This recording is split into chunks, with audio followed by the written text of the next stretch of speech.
nouvelle vidéo, la deuxième. Après avoir fait la première vidéo sur comment postuler à Disneyland Paris, on fait une vidéo pour parler de comment se passe l'entretien. Après avoir postulé, vous recevrez un mail vous disant que vous avez été retenu, et si vous êtes retenu bien sûr. Et ensuite vous pourrez choisir une date de rendez-vous qui se passera dans le lieu où vous avez postulé. Ensuite, ce qui va se passer, c'est qu'une fois que vous avez entré votre date de rendez-vous, donc en général c'est plutôt vous choisissez le matin ou le soir, vous arrivez à votre lieu de rendez-vous. Donc une fois que vous êtes à votre lieu de rendez-vous, vous allez voir, vous allez être maximum une vingtaine à peu près, une trentaine, grand max vraiment. Moi quand je l'ai passé on était 20. Vous allez devoir vous faire en quelque sorte recenser, c'est-à-dire qu'il y a quelqu'un qui va être là, qui va prendre votre carte d'identité, qui va montrer que vous êtes venu, que vous êtes là en fait, pour passer l'entretien, pour avoir vos noms, machin, tout ça. Voilà. Ensuite, vous allez pouvoir vous asseoir dans une salle, avec un écran devant vous, enfin voilà, un truc assez simple, avec des petits documents que je dois avoir ici et là. Voilà. Donc ils vont vous donner ces petits trucs là. Donc ça c'est juste un peu poussiéreux. C'est juste un bloc-notes. Voilà, simple, efficace. Un petit bloc-notes basique. Et un grand cahier bien sympathique. Avec plein d'infos dedans. Voilà, l'histoire de Disneyland Paris. Des petites infos sur les différents métiers. Je sais pas si on voit bien. Un joli petit machin comme ça. Enfin bref, plein de trucs, plein d'informations que vous aurez une fois là-bas, qui sont bien sympathiques, que vous pourrez garder. Donc ensuite, c'est assez simple, hein, les recruteurs vous mettent plutôt bien à l'aise. C'est Disney quoi, c'est la magie de Disney, donc ils vous mettent bien à l'aise. Ensuite, vous avez droit à une petite vidéo de présentation de l'entreprise, de tout ça, de comment ça marche, combien il y a de métiers, des choses comme ça, des petites informations sympathiques, des vidéos qui montrent toute la magie que procure le fait d'être à Disney. Quelque chose de vraiment global, mais très sympathique, qui vous permet de vous sentir rassuré. Voilà, clairement vous êtes plus à l'aise. Ensuite vient l'entretien. Donc l'entretien, vous passez tous dans la salle, chacun à votre tour. Voilà, les recruteurs vont venir vous chercher. Le temps n'est pas trop long parce que vous allez faire un genre de jeu de loi en fait, un peu géant, avec des petites équipes. Enfin moi c'est ça qui s'est passé, il y a des petites animations assez sympathiques où on va vous poser des questions sur Disney, machin tout ça. Enfin, ça compte pas dans le recrutement. Enfin, clairement c'est juste pour faire passer le temps, pour vous détendre. Moi j'ai pas eu ce problème là parce que je suis passé en tout premier. Donc c'est passé vachement vite. Maintenant l'entretien.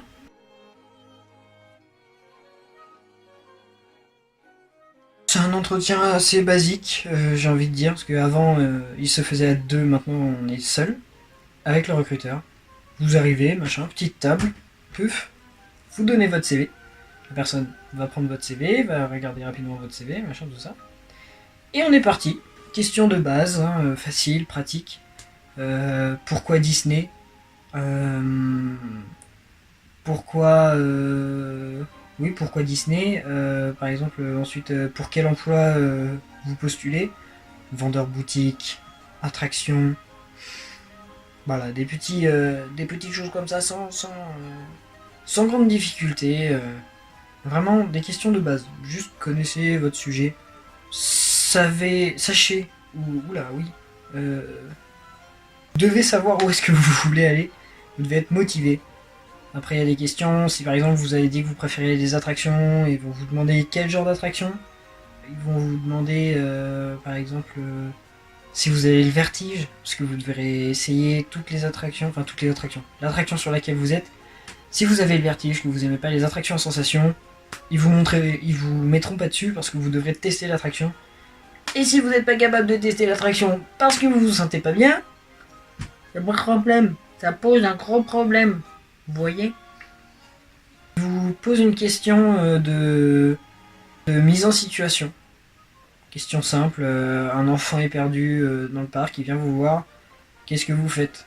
Vous êtes sur BTM, Big Thunder Mountain, le train de la mine, en gros. C'est une attraction qui est déconseillée aux femmes enceintes. Un groupe de personnes arrive, il y a une femme dans le groupe, vous ne savez pas si elle est enceinte ou pas. Qu'est-ce que vous faites? Voilà, des petites questions de mise en situation, c'est simple. C'est juste des questions de logique en fait. C'est juste, il n'y a pas de piège, c'est juste de la logique. Ensuite vient une partie d'entretien en anglais. C'est des questions vraiment simples. Hein. C'est du genre, est-ce que tu peux te présenter en quelques mots? Est-ce que tu peux... Quel est le dernier film que tu as été voir au cinéma? Qu'est-ce que tu en as pensé? Des questions vraiment simples. Pendant ces questions-là, ne cherchez pas trop compliqué. Si vous vous sentez capable de faire des phrases un peu stylées, du genre, si vous vivez en Alsace, placer que c'est dans l'est de la France, faire des structures de phrases un peu élaborées. Mais partez pas dans des choses compliquées. Faut être sûr que vous soyez compréhensible. Ne bégayez pas. Parlez un anglais simple. Vraiment, faut que vous soyez compréhensible. Après, si vous parlez une autre langue, et vous l'avez indiqué dans votre CV, bien sûr, c'est mieux de l'indiquer dans le CV, sinon je pense qu'ils vous le demanderont. Ils vous feront une partie de l'entretien dans l'autre langue. Donc si vous avez mis que vous avez parlé espagnol, c'est sûr et certain, vous allez prendre de l'espagnol. Mais si vous avez mis une langue un peu chelou, comme du japonais, du turc, du chinois, du russe, si le recruteur ne parle pas la langue, ils vont pas se casser à vous faire passer l'entretien. Par contre, mettez pas une langue que vous ne parlez pas. Parce que si vous tombez sur un recruteur qui parle cette langue et qui commence à vous poser des questions en turc, vous allez pas être bien. Hein. Voilà. Donc en gros, l'entretien, ça se passe comme ça. C'est assez rapide. Pensez à bien montrer que vous êtes motivé. Donc je sais que c'est comme un dialogue en fait. C'est-à-dire que va falloir répondre du tac au tac. La personne vous pose une question, bam, bam, bam, bam, bam, bam. C'est un échange. Il faut montrer que vous êtes dynamique, que vous êtes capable de tenir une conversation et que vous arrivez à vous faire comprendre assez facilement. Faut envoyer quoi. Faut bam, bam, bam, bam, bam, bam, ping-pong. Faut penser ping-pong. On vous envoie une phrase, vous répondez à une phrase. Voilà, c'est assez simple. Ils vous demanderont aussi si vous avez besoin d'un logement. Parce que c'est à ce moment-là qu'ils vous demandent si vous avez besoin d'un logement. Donc si vous avez besoin d'un logement, dites que vous avez besoin d'un logement. Parce que sinon vous allez arriver à Marne-la-Vallée et vous allez faire « bah je dors où ?» Et ils ne pourront pas vous loger dans un hôtel Disney. Non, non, non. Non, non, non. Si vous arrivez là-bas, vous n'avez pas de logement, ben débrouille-toi. T'as pas de logement. Dites, précisez bien que vous avez vraiment besoin d'un logement parce qu'ils en fournissent. Disneyland a des résidences qui permettent d'héberger les cast members qui n'ont pas de logement en Ile-de-France, dans ce coin-là. C'est des loyers raisonnables, c'est des hébergements raisonnables. Vous devrez payer un loyer quand même. Mais voilà, vous pouvez vous renseigner sur les sites et tout ça. Tout est indiqué. Sur Disneyland Careers, vous allez dans la section FAQ et tout est indiqué. Vraiment tout. Il y a plein de questions, tout est indiqué, vous allez vérifier là-dessus. Et voilà, donc une fois que vous avez fait ça, l'entretien est terminé. Ça se finit voilà, tranquillement. Et ensuite vous pouvez retourner dans la salle si vous êtes passé rapidement. Vous pouvez retourner dans la salle pour finir de jouer avec les autres au jeu de loi. Tout ça, ça se passe en 20-30 minutes pour l'entretien vraiment en lui-même. Voilà. Donc si j'ai un dernier conseil à vous donner, la motivation, le dynamisme, c'est vraiment les trucs qui font la différence. C'est vraiment, si vous devez insister sur quelque chose, c'est peut-être là-dessus. Sans trop forcer non plus, sans dire ouais je suis trop chaud, je suis trop chaud, je suis trop chaud, je suis une pique électrique, bam. Ça sert à rien.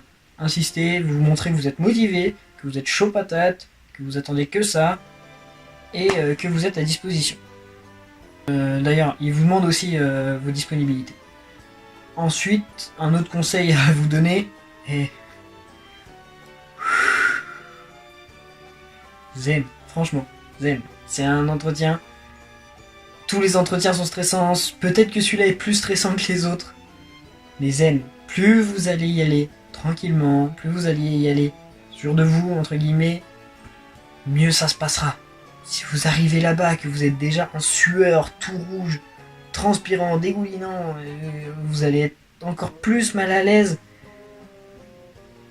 Vous allez pas vous sentir bien et vous allez peut-être foirer votre entretien à cause de ça. Donc, allez-y tranquillement. Franchement, pas de stress, tranquille. Je viens de vous l'expliquer, c'est pas bien compliqué. Tout va bien se passer. Donc, zen attitude.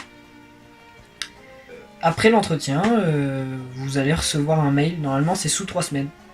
Il vous donne 3 semaines maximum pour vous répondre. Donc, j'ai appris il y a pas longtemps que apparemment on peut signer un contrat le jour même de l'entretien. Ils peuvent vous faire signer un contrat. Je pense que c'est assez compliqué pour que ça arrive, mais c'est possible. Sinon, vous allez recevoir un mail donc sous 3 semaines, comme je l'ai dit, vous disant que vous avez été retenu ou pas. Voilà, c'est un peu là-dessus que ça se joue. Sachant que si vous avez été retenu, je sais pas s'ils peuvent envoyer un contrat directement.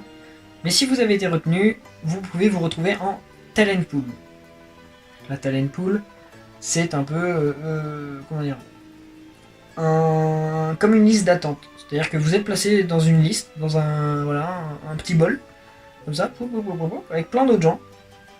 Et dès qu'il y a un contrat qui est possible pour vous, bah non, c'est plus une liste d'attente qu'un bol.